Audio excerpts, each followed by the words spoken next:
What is up, everybody? It's your boy Charles from Charles in His World. Hey, we are checking out Original Gangsters by Ben Westhoff.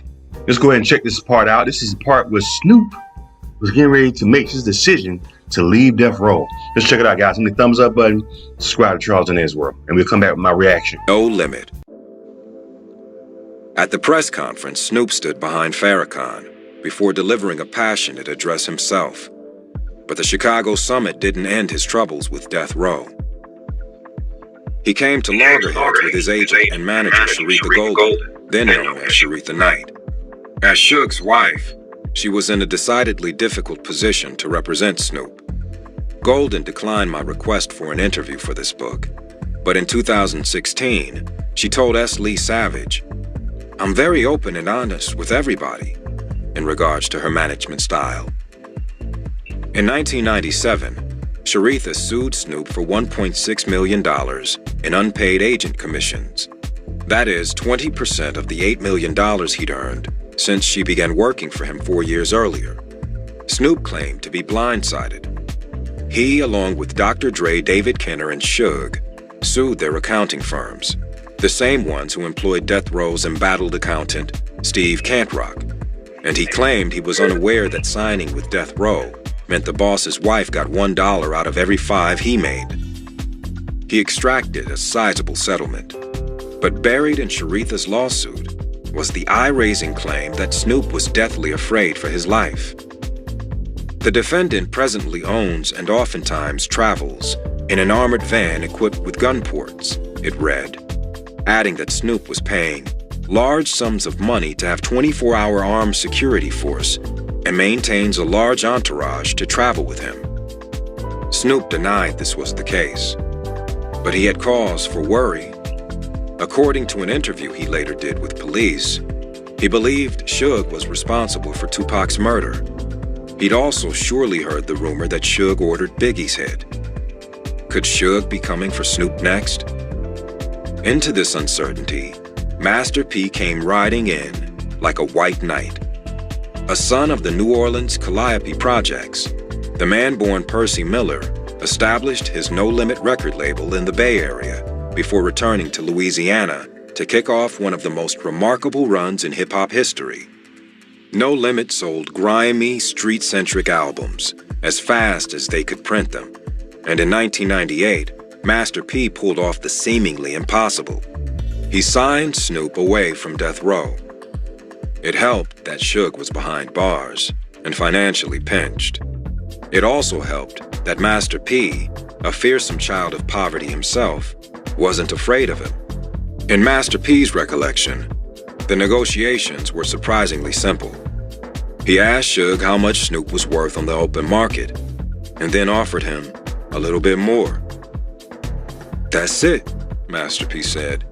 "The money will be there in the morning." Snoop promptly relocated, joining Master P and artists including Mystical in a Baton Rouge gated community called the Country Club of Louisiana. Considering Snoop's parents had grown up in Mississippi, the South wasn't new to him.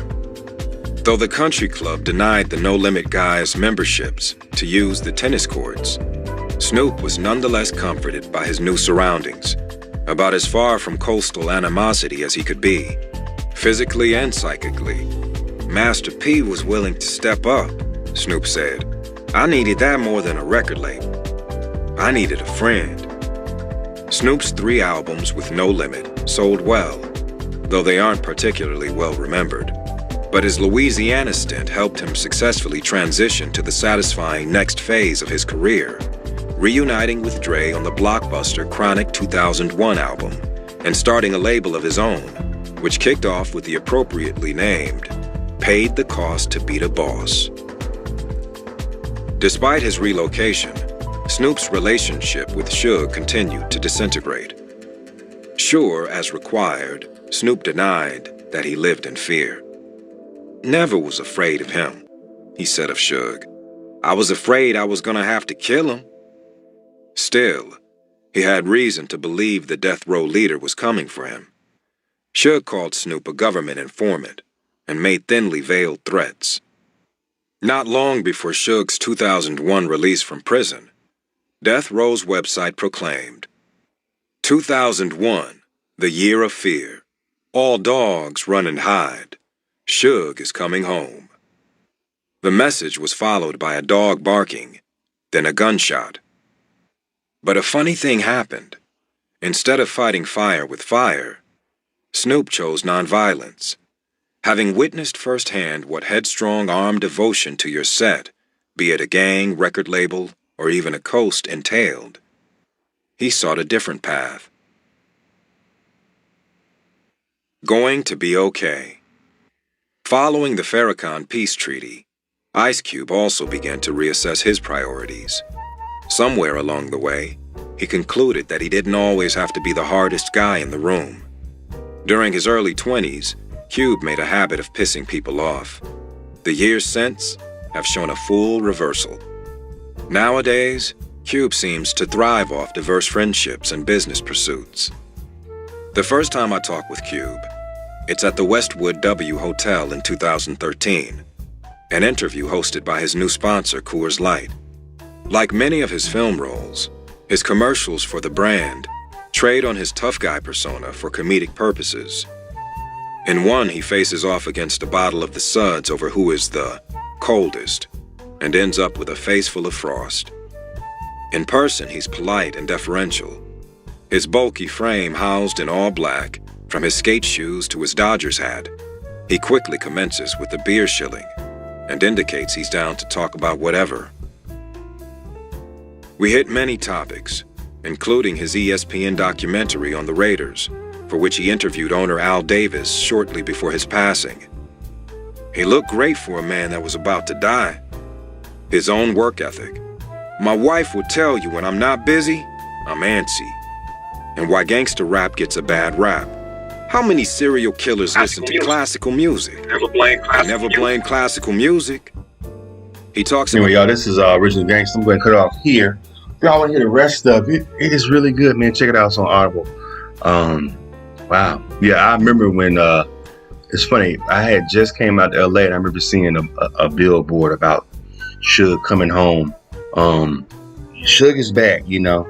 It was right over there off of Wilshire at the old Death Row studio offices off of Wilshire. It's funny, they had just moved into those offices over there on Wilshire. They're not there anymore. Death Row is gone, of course. But when I first came out here, I've been out here for a long time. When I first came out here, Death Row was still around, and they had their offices right over there off of Wilshire. I believe it was corner of Wilshire and La Cienega, right in that little island. And yeah, they owned that building, but they had just moved into those offices. I would say maybe a couple months before Tupac passed. Anyway, what do y'all think, man? Leave your comments, subscribe to Charles and His World, and check out Original Gangsters on Audible. Appreciate it.